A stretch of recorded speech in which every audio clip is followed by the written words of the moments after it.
how to save all Snapchat memories to camera roll. Firstly, if you want to take over that selection, what is the most important thing? Simply need to go on your camera access right here.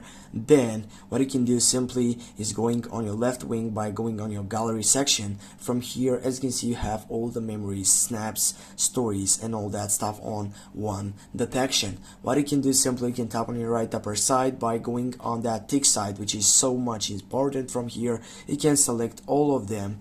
Yeah, you can take over and select on all of these sides from here, and yeah, I'm gonna take it right now just to show you how it looks like.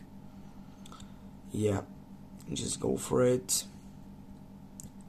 take them all, and when you get the full side from there, as you can see, sorry, only 100 snaps can be selected at a time.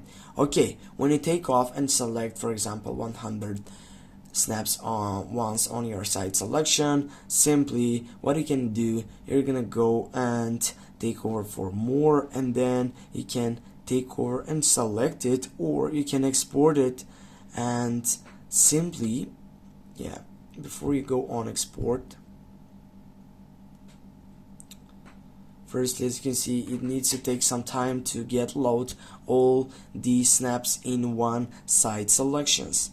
Yeah, you can share it wherever you want. You can get it to your Facebook, to your TikTok, to your Instagram. Yeah, as I said, and also you can download it if you want. I'm gonna go with download, and I'm gonna wait maybe more time it will take up to that point, but I think that this is the best way to take off and save all Snapchat memories to camera roll. You go download, and then you'll need to wait to get to the full side of zipping sections, which are all in one.